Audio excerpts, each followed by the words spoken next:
我不这样做，他就不会知道你是我的女人。那你就不怕他告诉你老婆？你就不怕你老婆像对付苏珊珊一样的对付我？我怕谁啊？我不怕莫振飞，我更不会怕你那个初恋男朋友。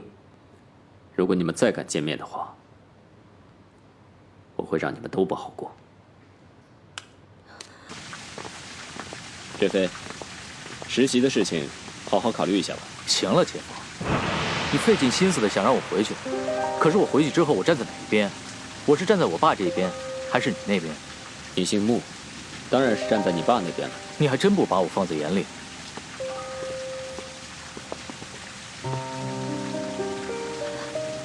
我可不可以跟他去说一句话？随便。谢谢。我想求你一件事。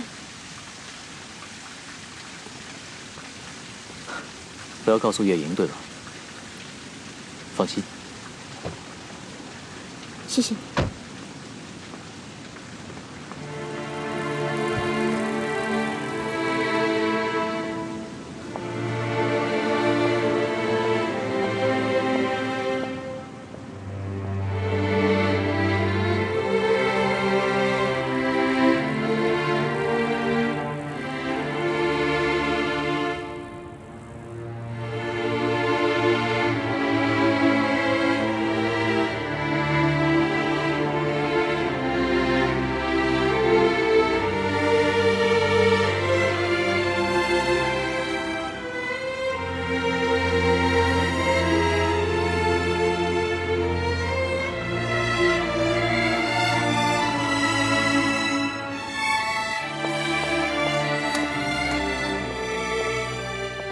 莫先生，童小姐回来了。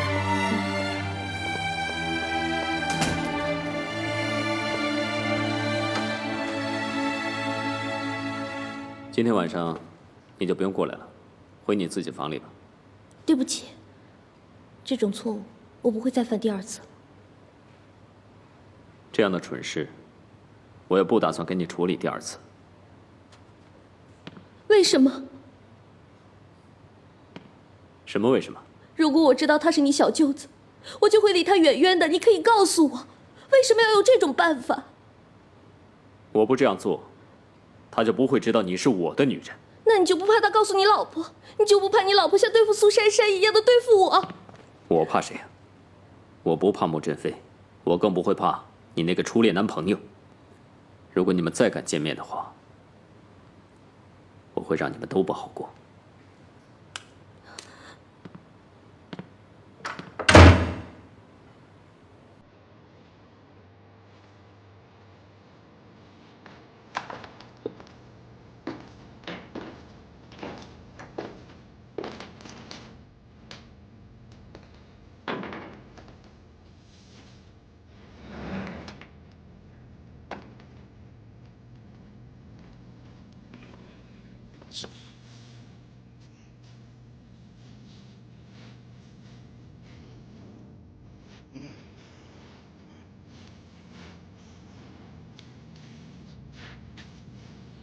小沈，是你，真的是你来了。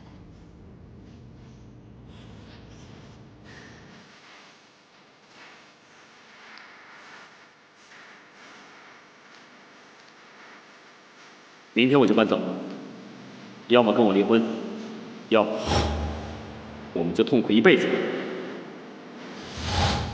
我生气，你不让我好过，我也不让你好过的。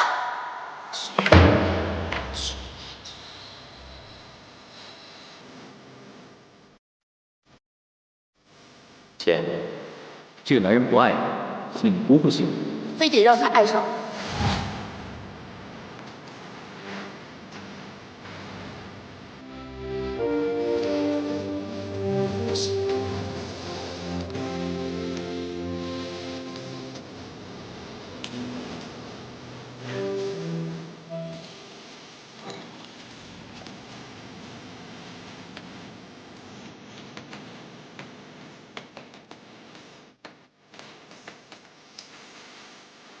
如果我不曾真正拥有过，为什么会害怕失去？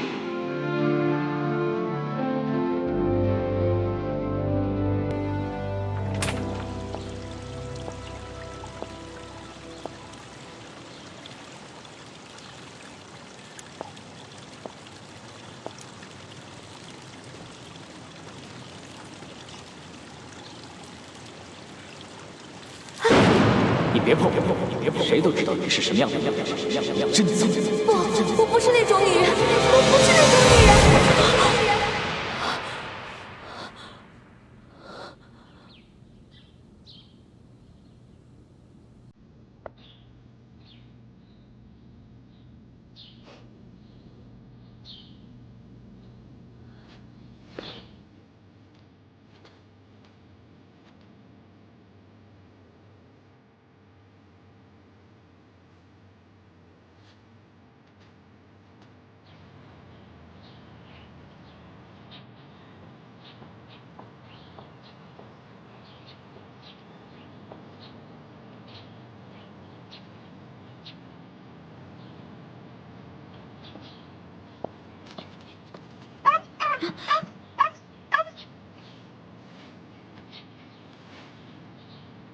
你再这样吓我，我就把你送人。你也知道潘了？嗯？怎么？被恐吓了？我随便说说而已的。来。原来你也会害怕的。嗯？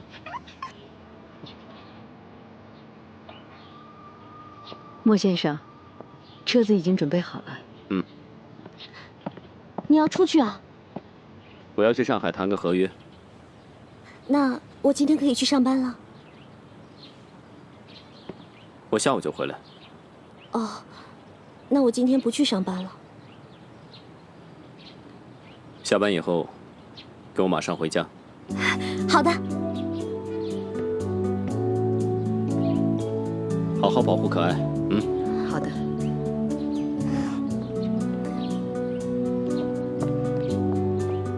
月莹啊，你回到公司了吗？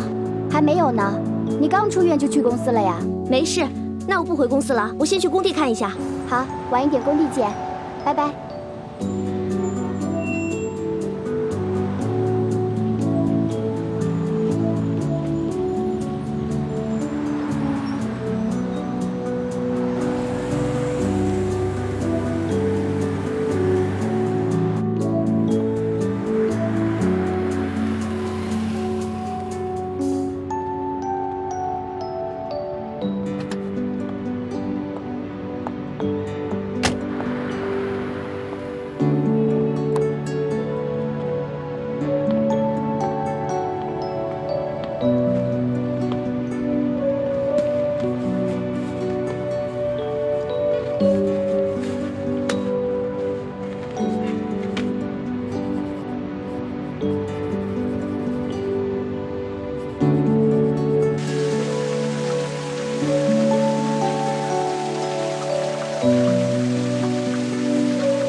喂，飞大，醒了没？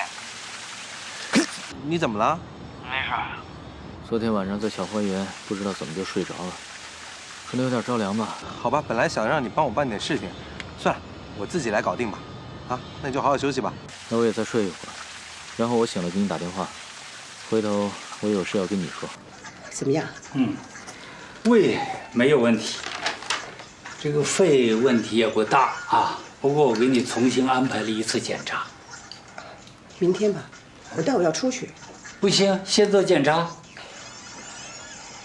又是检查，每天检查哪有那么多检查？是啊，我的责任就是天天检查你的五脏六腑嘛。哎呀，我约了个朋友，我吃完午饭就回来，要不然我马上出院。不行，你得乖乖的给我在这儿做检查。我可以保证中午你去赶上这顿饭，要不然你就马上给我出院，再也别回来。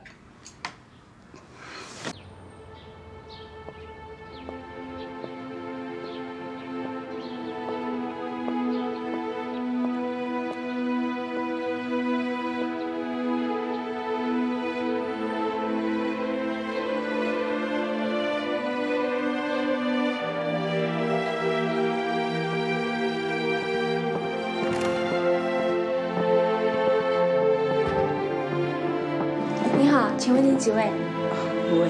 您是要包厢还是大厅？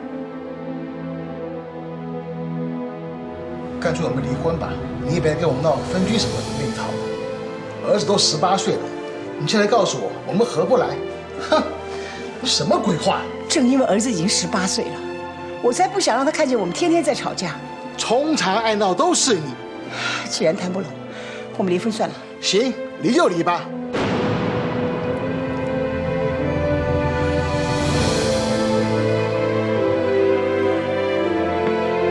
少谦，包厢吧，安静些。好的，这边请。月莹，你走，去吃饭了。啊，你先去吧。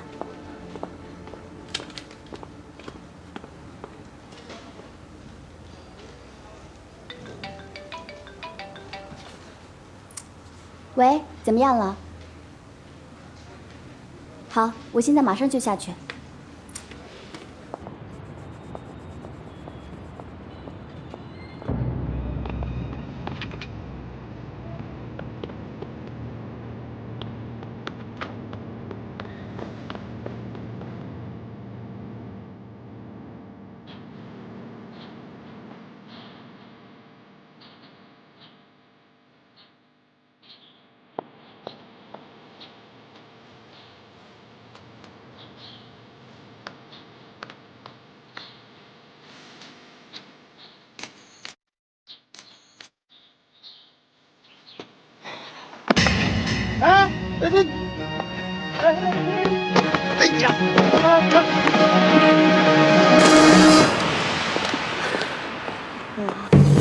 说，为什么跟踪我？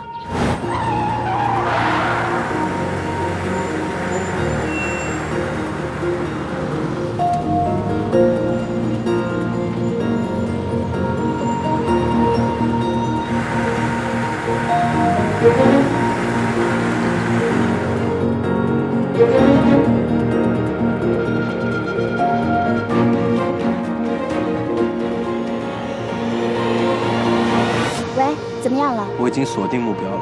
好，我现在马上就下去。啊！哎呦！别打！救命啊！救命啊！说，是谁让你跟踪车的？我没有，你们认错人了。没有。明爷，搜他的相机。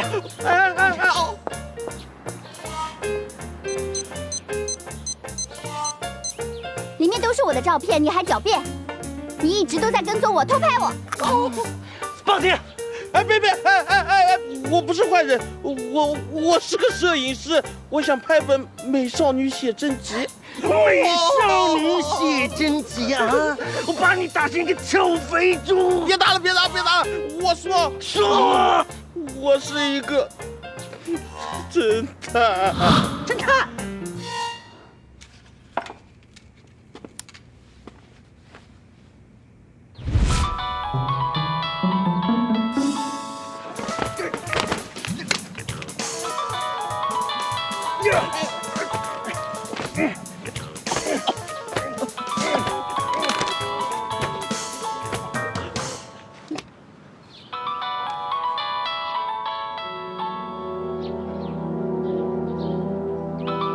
怎么了？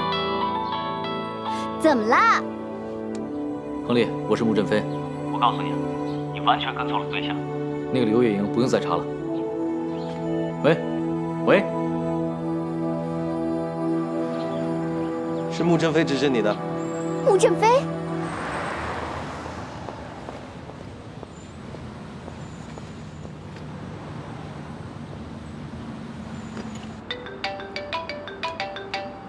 月莹啊，我先不去工地了，你吃饭了吗？没有吃，我过来找你。同学，我吃不下。你怎么了？你哭了是不是？发生什么事了？你快告诉我呀！你好，陈经理，有位女士在包厢等您。知道了。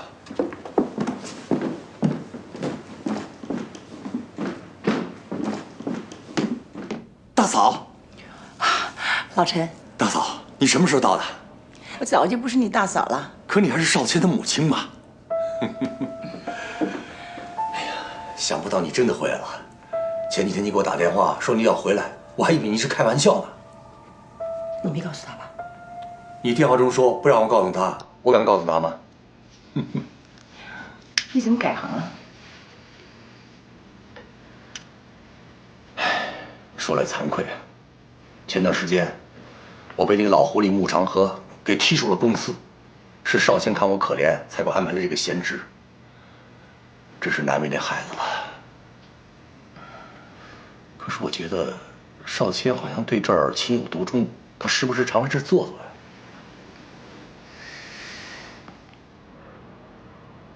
当年我和他父亲中间出现问题的时候，我们两个都想补救，所以他放下了工作，我也放下了工作。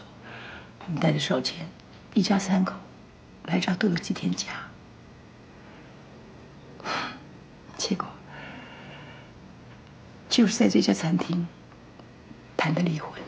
是吗？原来是这样，难怪。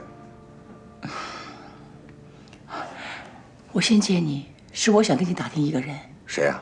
一个叫同学的女孩子，认识吗？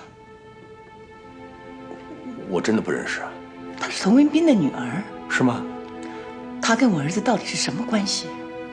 我没听过少谦说过他呀，他们俩根本就不认识吧？我知道你在骗我，为什么要瞒我？10年前大哥刚死，你就选择离开少谦去了德国。10年，你知道少谦是怎么过来的吗？他一个人苦苦支撑着。现在一切都过去了，他也长大成人了。你当年既然选择离开他去了德国，现在干嘛回来要干涉他呢？当年他父亲走的时候，我曾经有劝过他，让他放下一切，跟我回德国，从头开始。我也劝他不要接受漠视的条件，不要出卖自己一生的幸福。可是他选择留下，我不得不尊重他的选择。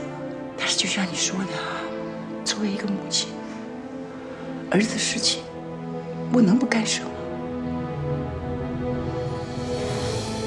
不管那个女孩的父亲曾经做了什么，那个女孩是无辜的。我现在必须要知道，我儿子对那个女孩做了些什么。我只见过他们一面，是在一个饭局上。当时少谦装着不认识他，其实我看出来他们早就认识。就这一次，其他的我什么都不知道了。看来你知道的比我还少。你还知道什么呀？我就是弄不清楚，所以我回来了。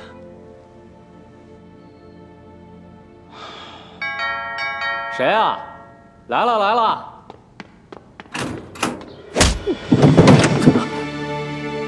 你干嘛呀你？你老实说，你到底认不认识这个人？我倒来看看，是不是他们冤枉你？你先别激动，给我2分钟时间。你来。月夜，你放心，今天我一定会给你讨个公道回来的。你到底跟他们说了什么呀？我没有，我就跟踪那个女的时候被他们递了个正着，他们要报警，我只能说我不是坏人，我是个侦探，我真没有把你说出来，你自己这个时候给我打电话，他们才发现你的。真行啊你！我让你去查一个人，你竟然能搞错对象。从现在开始，我们2个互不相欠，你永远不要在我的面前出现。我完全搞错了什么？闭嘴！不关他的事，他是收人钱财替人消灾，先让他走吧。走。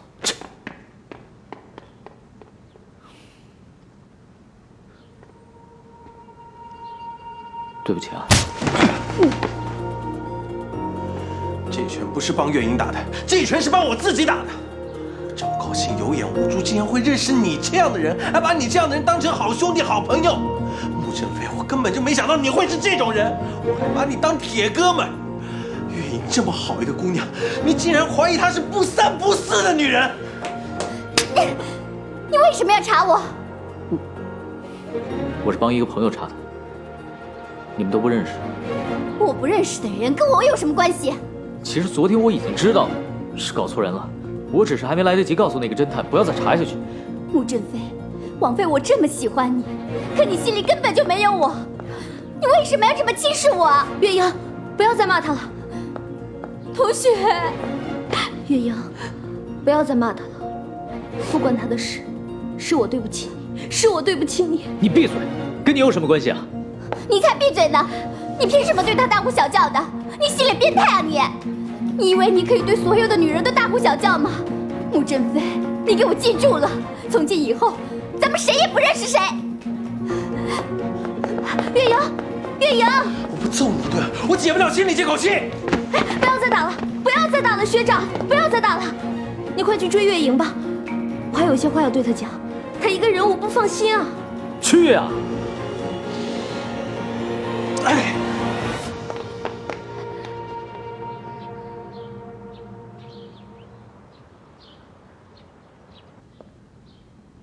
我可以进去坐一会儿吗？进来吧。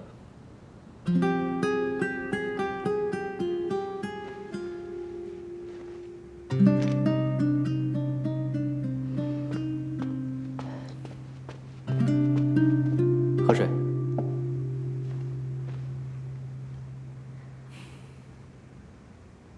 我想向你说声谢谢。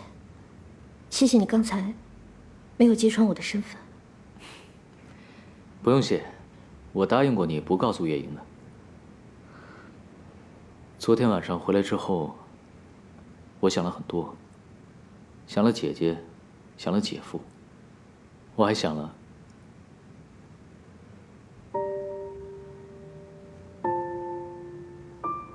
总之我想了很多很多了。之后天就亮了，一夜没睡，困得不行就爬到床上去睡了。侦探的事早就忘到脑后去了，一直到你们过来把我吵醒。要是早一点说就没事了，可偏偏还是迟了一步，让月莹伤心了。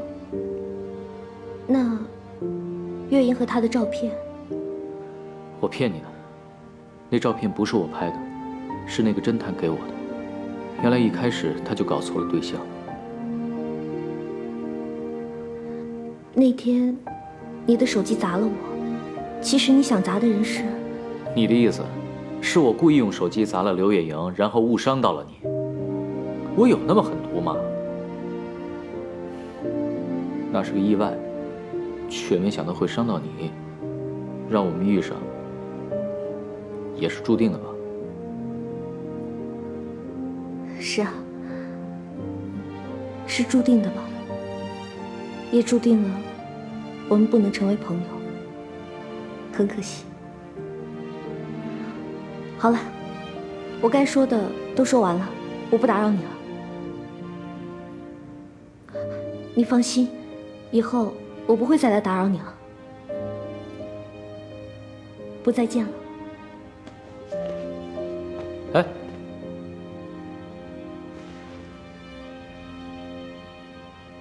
能帮我煮碗面吗？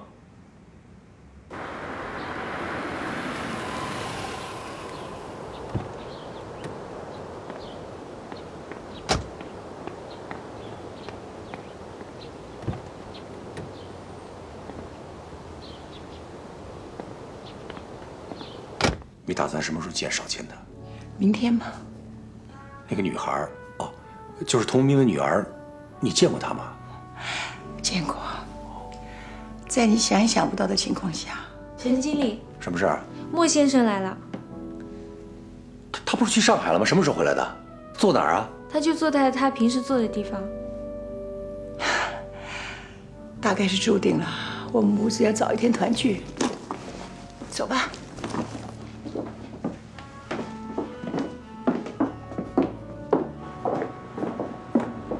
少谦，你不是去上海了吗？怎么这么早就回来了？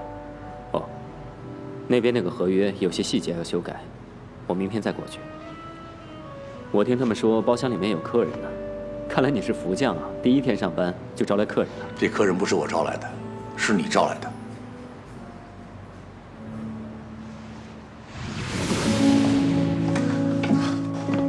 妈，儿子啊，别来无恙吧？妈，你还是那么年轻啊！可是我儿子却憔悴了。哦，你们母子难得相见，你们谈。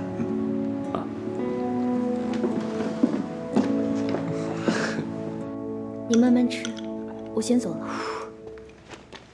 为什么要跟我姐夫在一起啊？是因为钱对吧？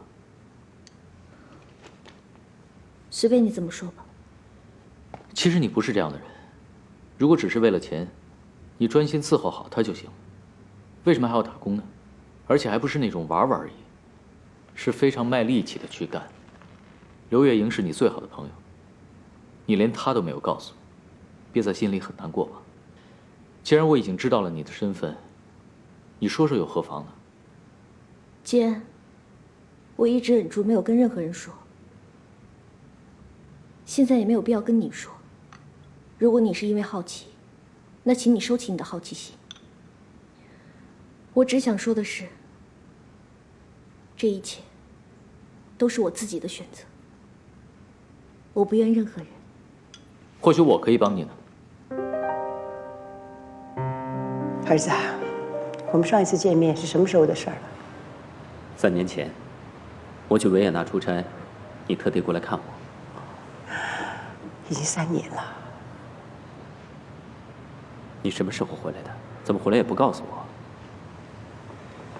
听老陈说，你对这间餐厅情有独钟，为什么？我和你爸离婚的事儿，你到现在还没办法释怀。你不是从来不想提起这件事的吗？怎么今天反而主动提起来了？我不提，是因为我认为过去已经过去了，人应该要往前看。可是到现在我才知道，我儿子不但没有往前看，心里的结反而缠得更紧了。妈，你还没有回答我，你怎么回来也不告诉我？因为我想先弄清楚一件事。什么事？你到底对涂文斌的女儿做了些什么？你为什么要帮我？可能是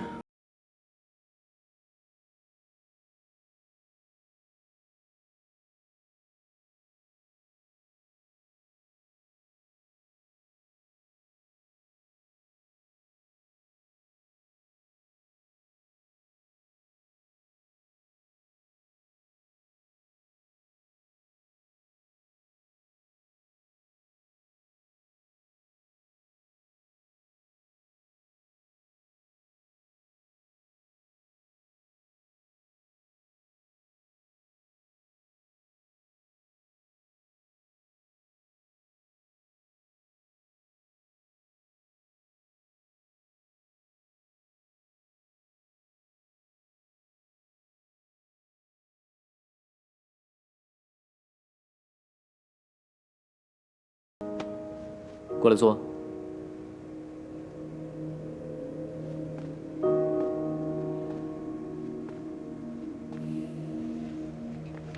2年前，你在给我的电邮里第一次说出了他的名字，我当时就有一种不祥的预感。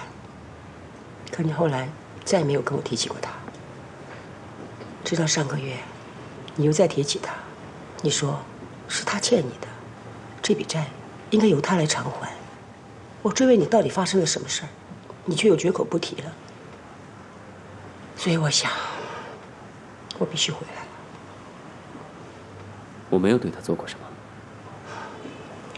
是吗？那么上个礼拜，不是你把他弄得一身伤的吗？古医生是你爸的至交，你当然会把他往古医生那送。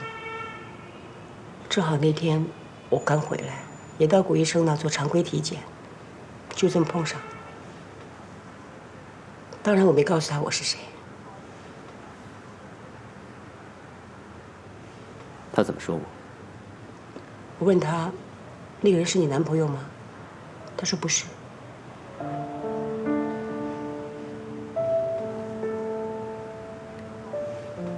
对啊，我的确不是她男朋友。那么你是他的谁？那你为什么不自己去问他？既然你回来是为了他，就算你们没有在医院碰上，你也会千方百计去找他的吧？如果你认为我回来是为了他，那你就错了。我回来是为了我的儿子，你要报仇，你要不择手段的拿回失去的一切，可以，都没问题。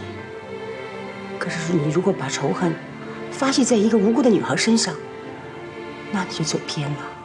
我不能看着我儿子一条歪路走下去。妈，我跟他之间的事，请你不要问，也不要管，好不好？你想我不管不问，我当心将来后悔的是你。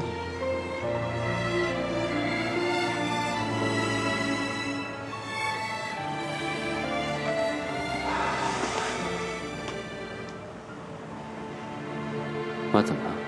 不舒服？没有，有点头疼。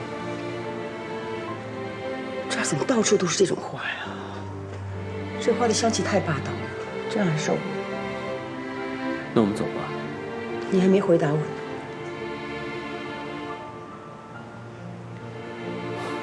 不要再问了，好吗？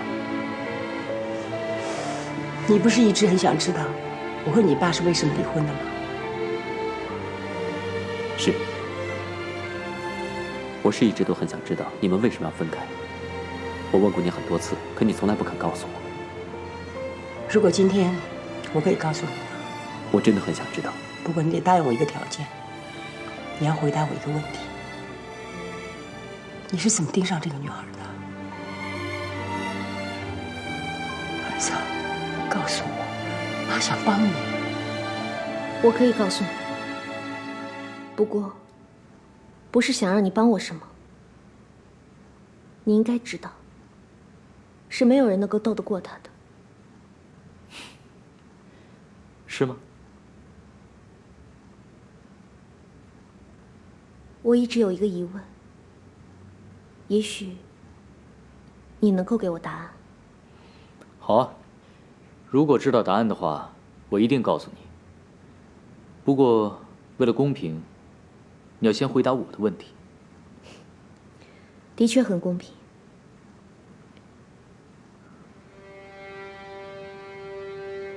大二那年，我父母车祸过世，舅舅把我接到了家里。舅舅家境只是小康，还有个女儿也要读书。我于是到了一间餐厅打工，想挣点学费。来了，那我去给您倒杯水吧。餐厅里的人都知道这个客人，因为他每次来，一坐就是大半天，除了点单和买单，一句话也不说。他总是很安静，一动不动的，安静的好像根本就不存在，却又让你每一分、每一秒都感觉到他的存在。他不常来，大概每个星期才来一次。后来我知道他是个商人，要东奔西跑，到处出差。一开始，我并不知道，她就是童文斌的女儿。服务员，干嘛不理我？服务员，先生你好。你们什么服务态度啊？喊你们干嘛不理我？对不起，可能他在忙。您有什么事啊？你们什么餐厅啊？昨天太咸了，今天太淡了，咖啡还是苦的。不好意思，我马上给您换。对不起，对不起，不好意思。没关系。哎，您的咖啡凉了，要不要给您换一杯？好。好，马上给您换。那个人挺讨厌的，其他服务员都不理他，只有你一个受得了。没事，忍一忍就过去了。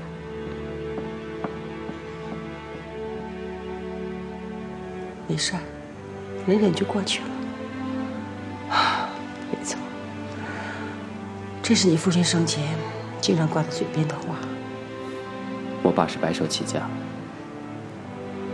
一开始的时候什么都没有，到处遭人白眼，我看着就很生气，很难过。可爸爸还是会笑着跟我说：“小千，没事，忍一忍就过去了。”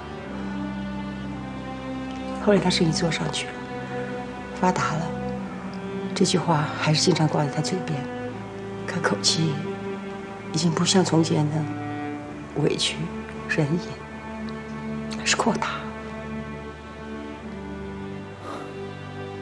没错，这就是我的爸爸。他也忍得太久了，忍了10年。他忍了10年。你不知道他家里的事啊？我不知道，我没问过，他也不会说。我宁可对他一无所知，尤其是他的太太。我假装不知道，他是个有妇之夫。这样的话，我才不会觉得自己有那么的脏。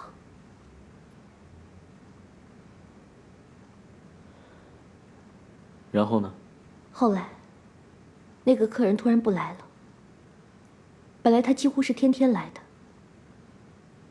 过了没2天，我才知道，他把那个餐厅买下来了，而且命令不准招待那个客人，不做他的生意。他是那个餐厅的老板？是。那他买下那个餐厅，是为了你吗？是为了我吗？我从来都没有这么想过。他怎么可能是为了我把餐厅买下来呢？我凭什么呢？可能他是太有钱了，也许他太讨厌那个胖子了。你竟然把整个餐厅都买下来了？我有钱啊！如果你没跟我说刚才的事儿，我还以为你买下这餐厅是为了我和你爸的事儿。有一半是为了这个原因，另一半是为了他。怎么可能？我是为了我自己。我不喜欢我经常去的地方有那么一个讨厌的人在。难道没有一丝一毫是为了他？你以为我喜欢他呀？像她那种个性那么好的女孩，一般来说很容易被男人喜欢的。像你说的，像她这样的一个女孩，一般的男人都无法抗拒。就算我是喜欢她，那又怎么样？也没什么大不了的，不就是过眼云烟吗？你真的对她没有好感？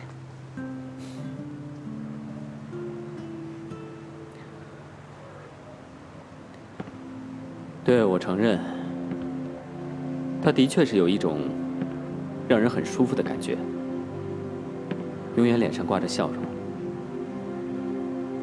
但同时又很安静，安静的让你几乎不会察觉到他的存在。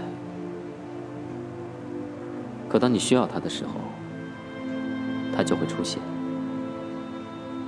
当你咖啡凉了，他就会过来问你要不要换一杯啊？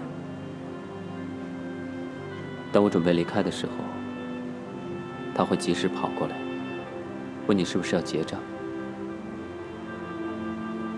仅此而已。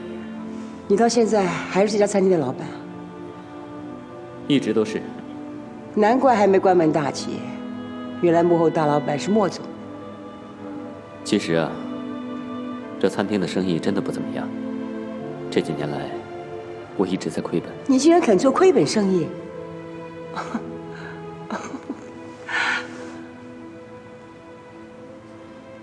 你知道风信子是什么花吗？那种花，花香气味浓烈，不是太多人能接受得了的。就像她一样。那你有知道风信子花的花语吗？我没兴趣知道。好吧，那然后呢？然后，日子很平静的一天天过去，他忽然没有再来了，很长一段时间都没有再来。我记得很清楚，是1个月，因为月头正好是我父母的忌日。就在过了我父母忌日之后，他就消失了。到了月底，他又出现了，然后他约我吃饭。我不敢答应他，便婉转地推了。过了1天，经理忽然说餐厅需要装修什么的，要关门1天。到了晚上又告诉我们，让我们回来打点一下。然后你当晚就回去了，结果发现一个人都没有，只有他一个人在等你。你是怎么知道的？他的行事作风总是出人意表，相处多了，也不难摸清他的套路。你果然很了解他。人与人之间，不应该多些了解吗？我不了解他，也不想去了解。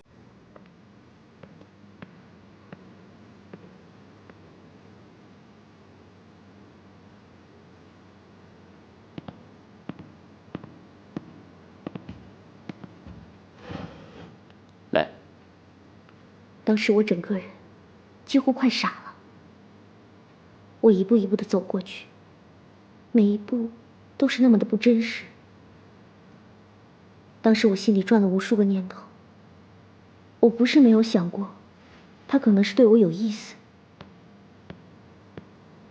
但我们是不可能的。我是缺钱，但是没有想过要用这种手段得到好处，而且当时我已经有男朋友了。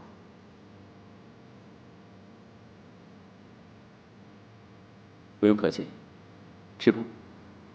然后我们开始聊天，他问了我很多，我的工作、学业、家庭背景、梦想。他是那么的儒雅、含蓄、博学、有礼。我知道，今天是你的生日，生日快乐。你怎么知道是我的生日？哦，你是老板，当然有员工的资料了。拿着吧。谢谢。这个是……打开来看看，怎么样？不喜欢啊？我怎么会不喜欢呢？但是什么？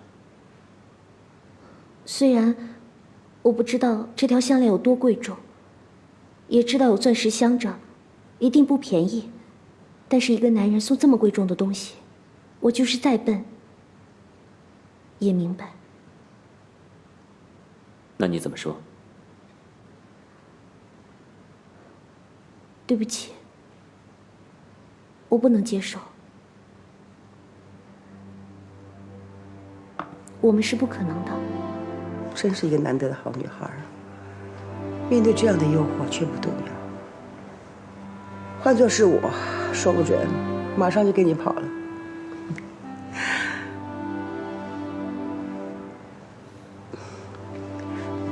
你是终于知道了他的身份，才准备出手的。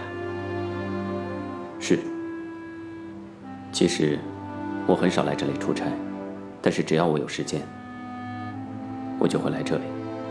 而且我会做2件事：第一，就是来这个餐厅坐一会儿；第二，我一定会去他父母的墓地去看一看。他们出卖父亲，害死父亲，即使他们已经死了，我也永远不会忘记他们，也要让他们永远都不会忘记我。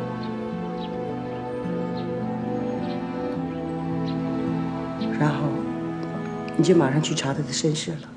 是。当时的心情怎么样？很失落。什么意思？你在挣扎什么？我没有挣扎什么。你知道她是投名兵的女儿，却一直犹豫，终于等到1个月后才出手。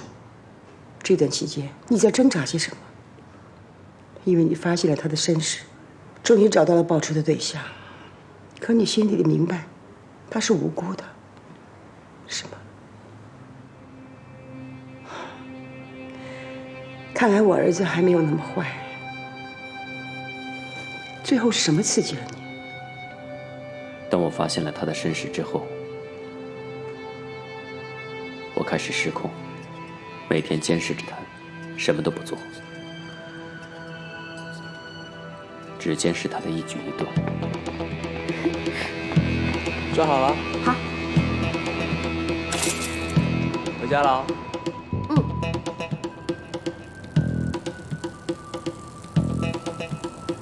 你说的对，当时我还不知道该拿她怎样，直到有一天，我看见了她和男朋友在一起。你是因为看见她和她男朋友在一起，所以你嫉妒？带我走，带我走啊，少山，少山！不是。你爱上他了是不是？不是。那是为什么？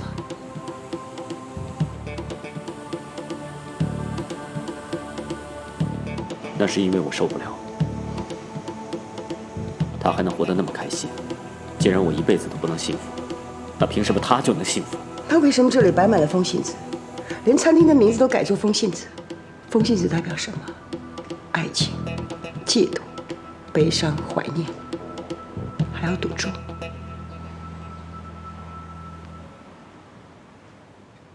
你口中的莫少谦，对我来说还真是有点陌生呢。可是他是用什么手段把你弄到手的呢？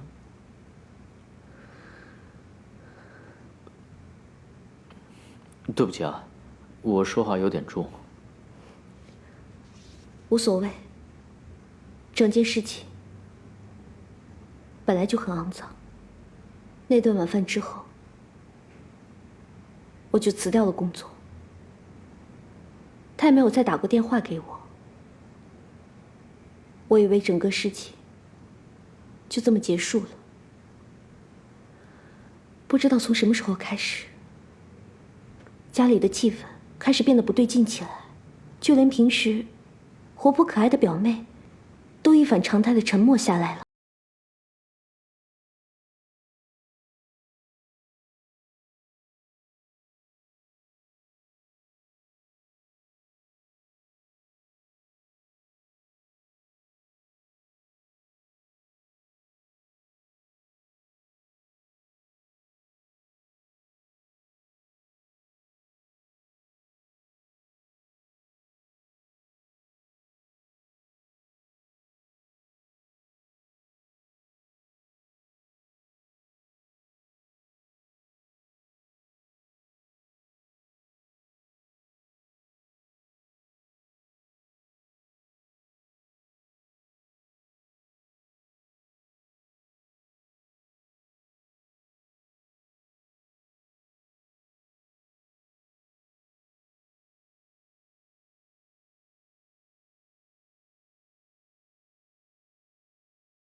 几杯酒，又约好了，以后的周六周日，我都去他家，给他的女儿补习数学。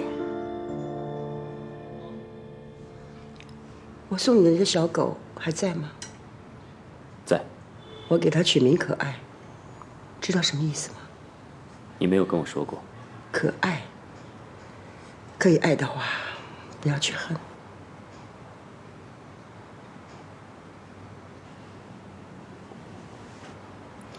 妈，如果你知道我用什么手段去得到他的话，你就会知道我没有爱上他。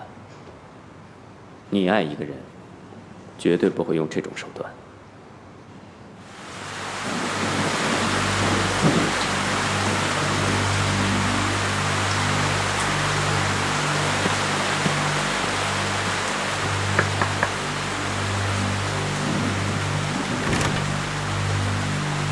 请问您是？你好，我是同学，我是来给汪叔叔女儿补习的。请进来。莫先生，童小姐来了。进来吧。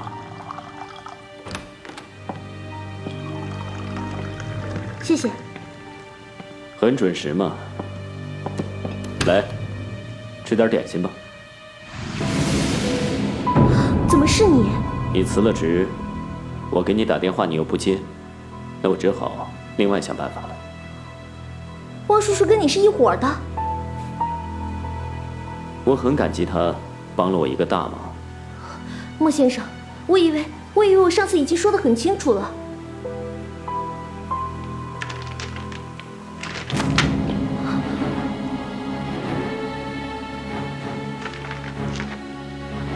根据刑法第383条规定，个人贪污数额在10万以上的，处10年有期徒刑或者无期徒刑，并处没收所有财产；情况特别严重的，处死刑，并处没收所有财产。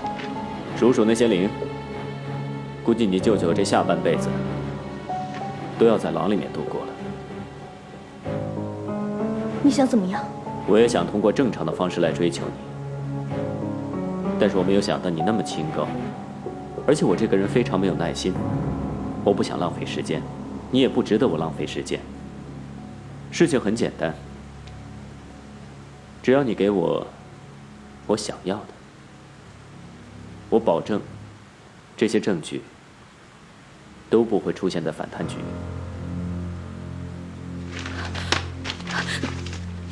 撕，都是复印品。撕不够，我这还有呢。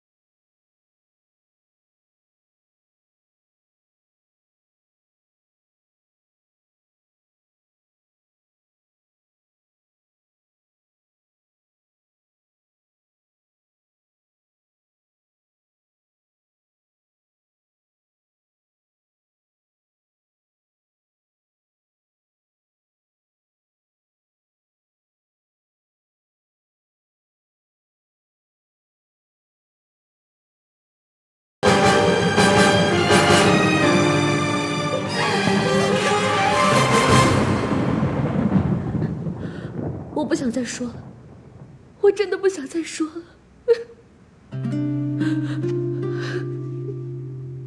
他舅舅的罪证是真的吗？有必要伪造吗？他父亲是个卑鄙小人，他舅舅也是。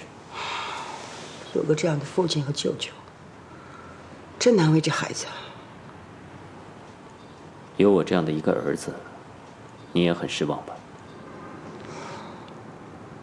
有你这样的儿子，我这做母亲的难辞其咎。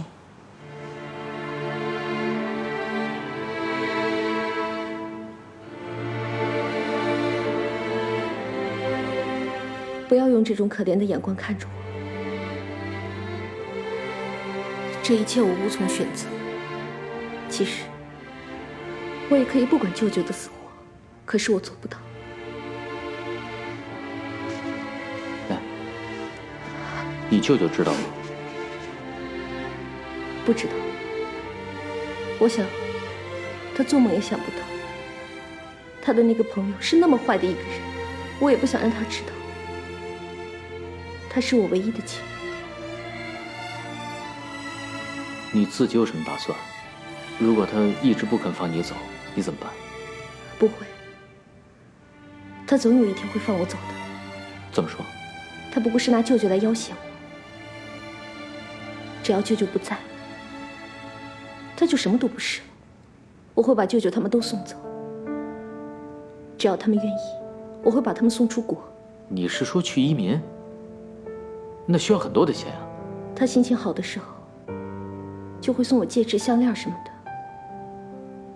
他那么有钱，送我的东西都价值不菲。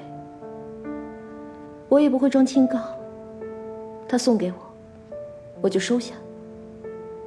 等我凑够了钱，我就偷偷的把戒指、项链都卖掉，然后把舅舅他们都送出去。前2个月，他送了我一只很大很大的红宝石戒指。可是那天发生了一些事，我很生气，没有收下。之后还后悔得不得了。不过还好，最后那个戒指落在了我舅妈的手里。怎么回事啊？我不想再说了。反正到了那一天，我把舅舅他们都送走，我就会离开他。如果他肯放过我，我会感激他；如果他不肯放过我，那就同归于尽吧。真没看出来，你也会深谋远虑啊。当你跟着一个魔鬼生活了2年，你多多少少也会学会一些手段吧。你会帮我保守这个秘密吗？我为什么要说出去啊？谢谢你。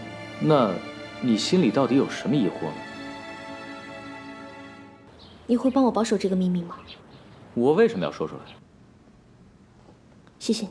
那你心里到底有什么疑惑呢？他为什么会选中我？我只是一个再普通不过的女人。我也觉得奇怪。我的意思是，从一个男人玩一个女人的角度来说，你不是一个极品。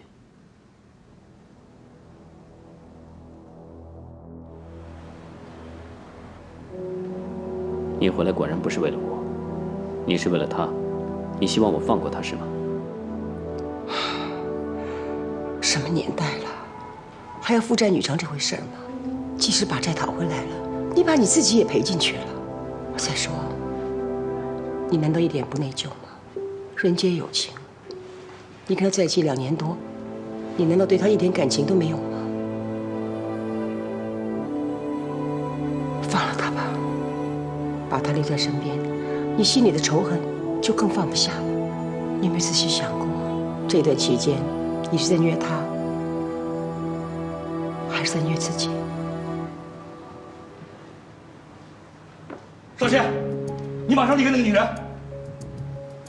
刚才你们说的话我都听到了，难怪啊，远东集团在这根本没有什么业务，你却是有房子，还把我安排在这儿。起先我以为你是帮助我，现在我都明白了，你都是为那个女人，对不对？怎么了你？你说怎么了？还有，你每次出差都说有事不能回来，其实你早就回来了，跟那女人在一起，对不对？这是我的私事，不用你干涉。不对，凡是跟童文敏有关系的，我就得管。少谦，你应该知道，那个女人比她爸爸更下贱，更不是个东西。她够了，老陈，你怎么还那么冲动啊？死性不改，你还要不要脸？好，你的事我不管了，我不管了。看什么看？干活去！比我还孩子气。妈，对不起啊。没事。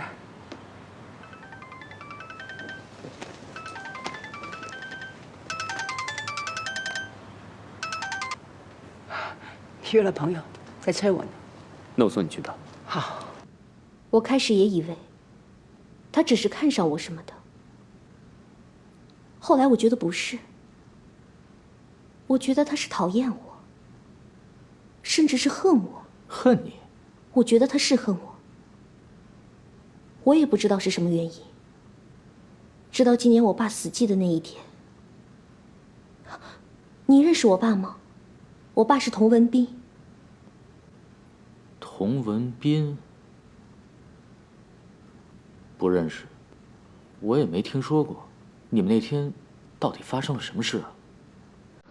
那天，他忽然对我发了很大的脾气，而且不可理喻的说了一些侮辱我爸的话。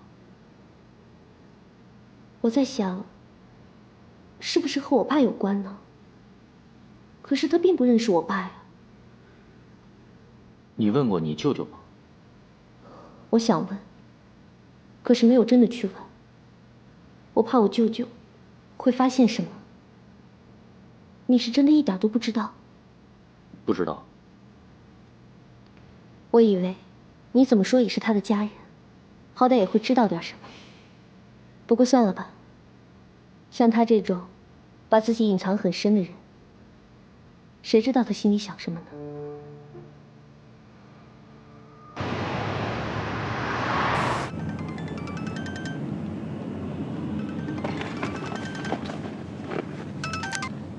在路上了，别催。什么朋友啊？催得那么急？男朋友。妈，这次回来准备什么时候走啊？不走了，留下来多陪儿子不好吗？好啊，真的。那你现在住哪里？酒店。要不这样吧，我在这里给你买套房子吧。再说吧，住酒店挺好的，挺方便。少杰，妈，如果你是想劝我放过他和他舅舅的话，那你就别说了。10年前，我力劝你不要娶一个你不爱的女人。冲着我的话，当时你还不敢答应。可是后来我有急事要回德国，我叫你务必等我回来再做决定。没想到我一走，你就和他结婚了。你是因为生我的气，所以10年前也不回来喝我的喜酒。其实也无所谓了，不就是一场戏吗？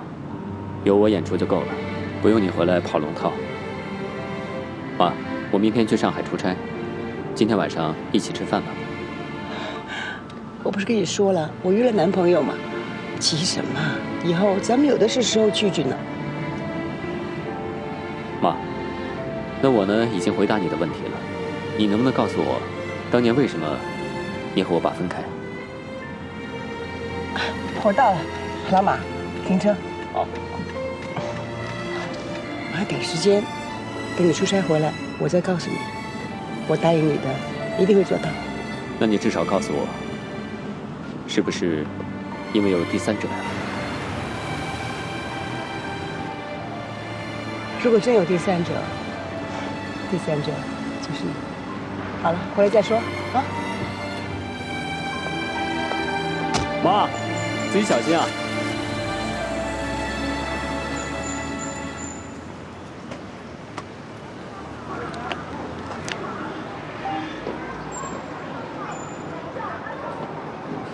老谷，催什么催呀？说回来就会回来，医院附近啦。你一直隐瞒着你舅舅，难道他真的就没发现你的生活已经起了翻天覆地的变化？相比之下，我和月莹在一起的时间更多，连他都不知道。也许是我装得太好了吧？怎么突然问这个？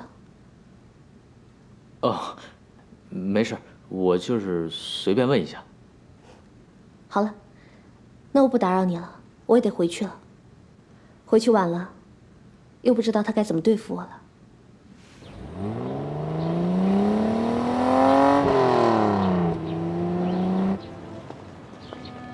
你真的不想多知道一些他的事情吗？如果和我没关系的话，说实话，我不想知道。那是说再见还是不再见呢？如果没什么必要的话，还是不要再见的好。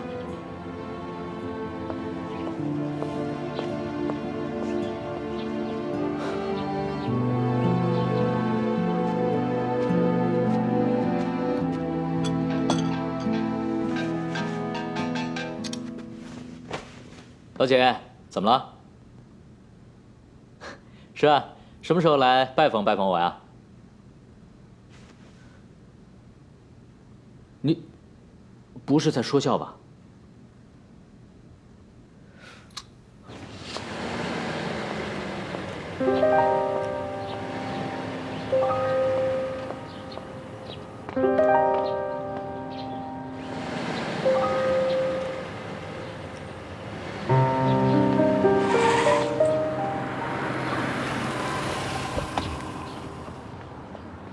惊喜吧？老姐，好了好了，把我弄透不过气来了。脸怎么啦？啊？没事，回家说，上车。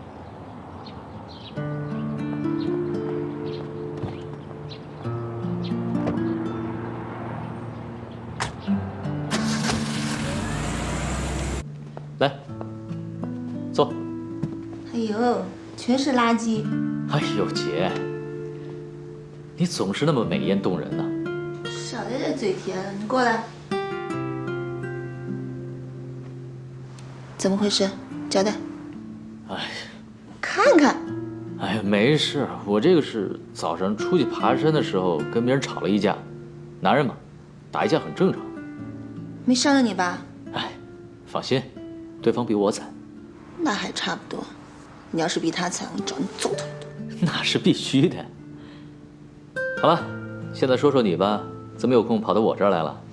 奉命抓你回去啊！我才不信，狼他来了多少次了，就算真来了，我也不会就范。你早晚都要回去帮爸爸的。这环境还不错，但是有没有佣人伺候你？你看，乱七八糟的，回家住吧。萝卜青菜各有所爱嘛。我觉得在这生活挺自在的，我带你参观一下。不用了，我在这儿要住一段时间，慢慢看呗。那你晚上想吃什么呀？这有什么好的餐厅啊？最好的就在我这儿了，你老弟给你露一手。你走了，买菜去。哎，我不去了，我刚下飞机，好累啊，休息一下。好吧，那你休息一会儿，我先出去办一件事情，然后去买菜，然后回来给你做饭。我带你去客房。好吧。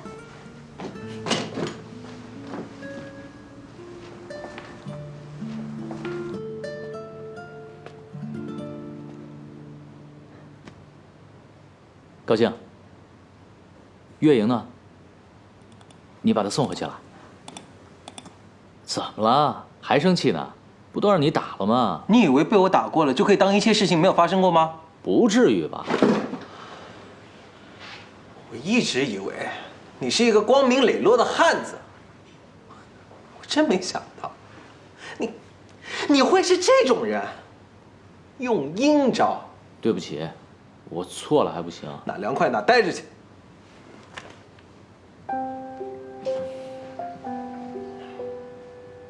我也不想用这种手段，是我姐姐逼着我，让我帮她查我姐夫在外面是不是还有其他的女人。我如果不帮我姐姐，一旦她自己出手，那这件事情就一发不可收拾了。你姐是暴龙啊！你还记得苏珊珊退出影视圈的事吗？她的绯闻男友就是我姐夫。你的意思是？是你姐姐请他退出娱乐圈的？算是吧。你姐有那么可怕吗？我姐姐是因为太爱我姐夫了，她几乎用尽了一生的力气去爱他。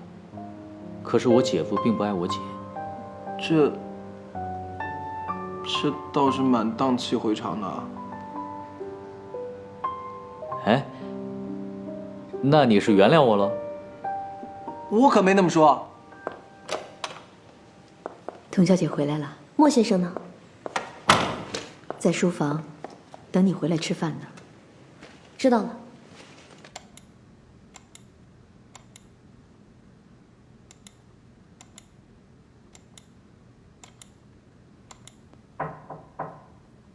少谦，我回来了，可以进来吗？进来。你在忙吗？没有。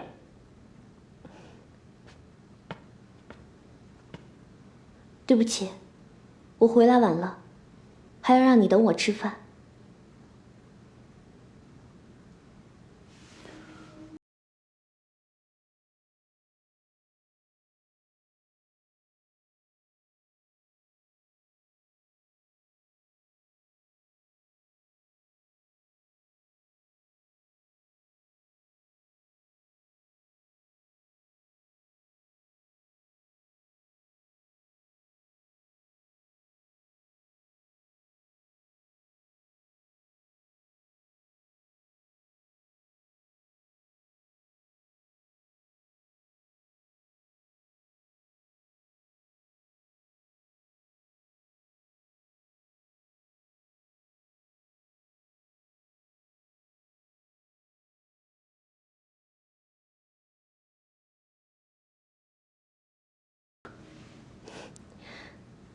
就知道你是逗我的。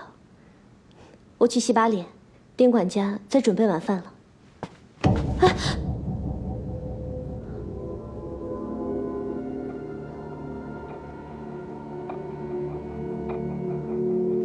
怎么了？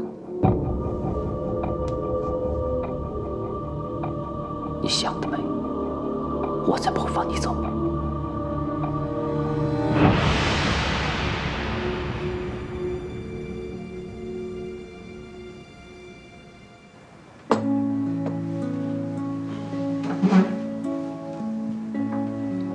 尝尝吧。那我就先吃你的。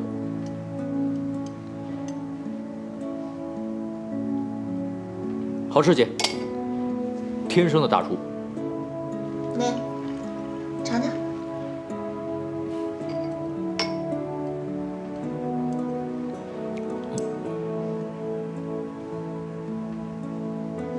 来，吐了。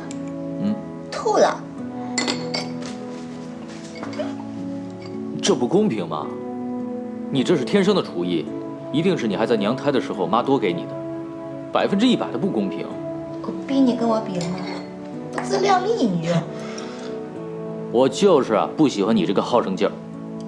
我天生就是这劲儿，看得惯也好看不惯也好，总得知己知彼吧。爸爸教你的话，你一句都没放在心上。哟，那你去继承家业啊？我要是男的，还轮到你呀？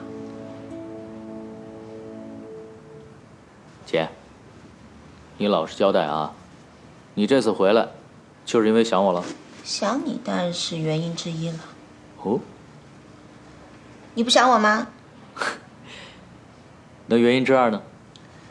其实我就是想过来看看，我让你帮我办的事情办得怎么样了。我不是说过了吗？现在还查不出来什么，你不信任我呀？不是，我最信任的人就是你了，怕你不用心。姐，你有没有想过，如果这件事情被姐夫知道了，应该怎么办？那怎么样？哎，你越来越厉害了，动不动就教训我。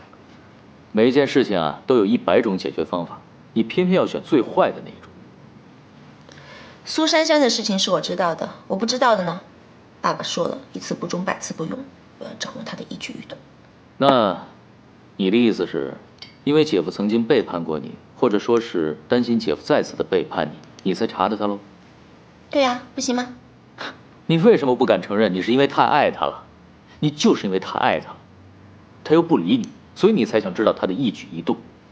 全天下的人都知道我爱他，只有他不理解。他不是不理解，是你用尽了所有的手段，把他从你身边逼走。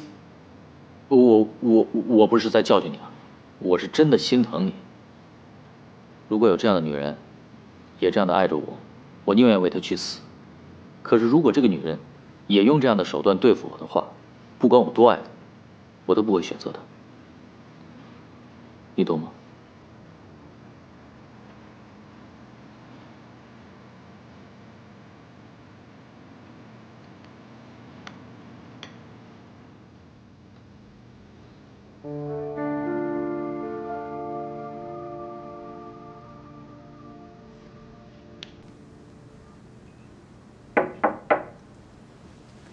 进来。姐，知道你认床，我把我的宝贝给你拿过来了。你还留着它呀？啊？哎呀，你小时候睡过，送给我之后，我一直带在身上，不离不弃。俗话说得好，千事休得共枕眠。没想到跟我共枕的不是你姐夫，而是你。姐，有些福气是上辈子带来的，有些福气是现在才开始修的。你又来教训我，你快出去吧，我给你姐夫打电话。这都几点了，你还给他打电话？他指定睡了。你放心吧，你刚才说的话我都记住了。我想他了，想听听他的声音，行吗？孺子可教。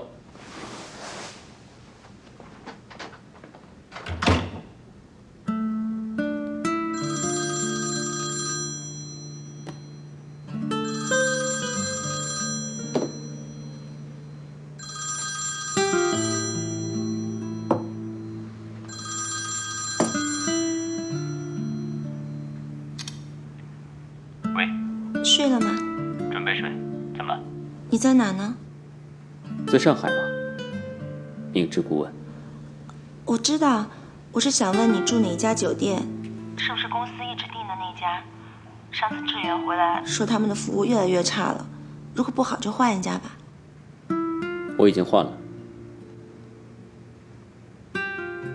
你是想我告诉你，我现在住哪家酒店吗？你怎么这么说话呀？你总觉得我盯着你，我只是关心你而已。哦，那是我错了。没关系，早点睡吧。等你从上海回来，我们去旅行吧，散散心。好啊。你想去哪儿？等你回来再说吧。晚安。爸妈，我回来啦！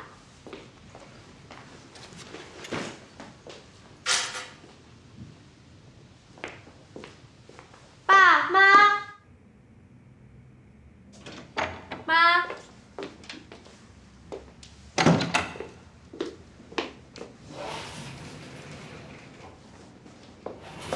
哎，你回来了？找什么呢？爸呢？哎呀，他打麻将去了。你快点帮我找一找啊！要是你爸回来了，我还没找着，那我可就死定了。找什么东西啊？哎呀，就是那个，你姐姐那个男朋友送我的大戒指。你呀，不是要出国留学吗？要是把那个戒指卖了，咱们家就有钱了。快点帮我找。嗯。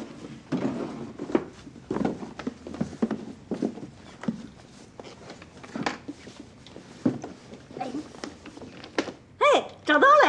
哎呀，太好了！耶！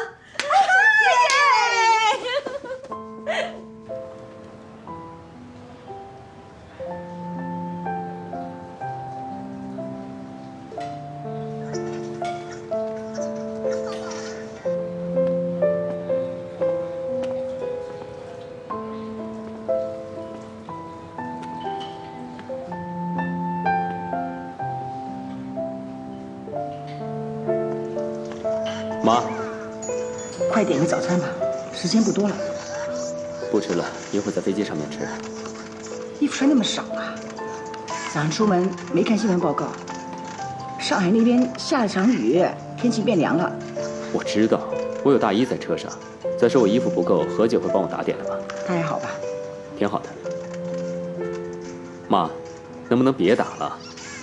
当心打坏眼睛啊！哎呀，我又被杀死了。我的眼睛哪那么容易坏呀？何况，光用眼睛看事情是没用的，还要用心眼儿。据说要和老陈吧，我眼睛看见的是他们对你很忠心，我很放心。可是我心眼看见的是他们和你一样执着，铁了心要重夺回末世，我又很不放心了。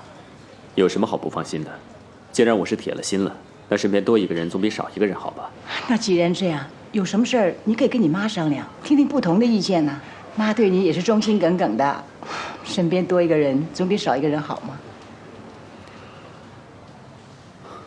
这一次我去上海，既是为了收购一家科技公司，也是为了去找陶敬天。他也在上海。他一直以来都是穆长河的劲敌，不过最近好像落了下风。儿子啊，与虎谋皮。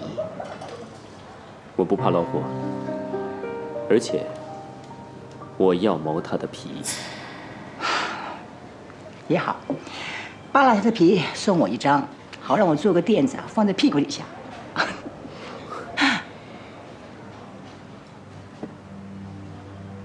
那我这一走，你又会去找他了，是吧？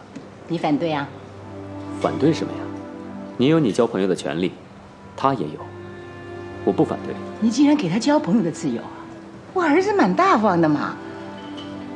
哎，我的小倩又回来了。小时候妈故意逗你生气，你就是这个表情，挺可爱的。来，这送你，无聊的时候拿来玩玩。小孩子玩意儿？什么小孩子玩意儿？可难了。我现在玩的这个，认识不认识人都可以乱打一通，一不小心就会败下阵来，不比你现在玩的商战容易。哎，既然我不能让我儿子做个和平使者，干脆把他培养成个超级无敌大将军。但愿他凯旋之日，大杀功臣之时，别把你妈干掉就行了。你越来越会胡说八道了。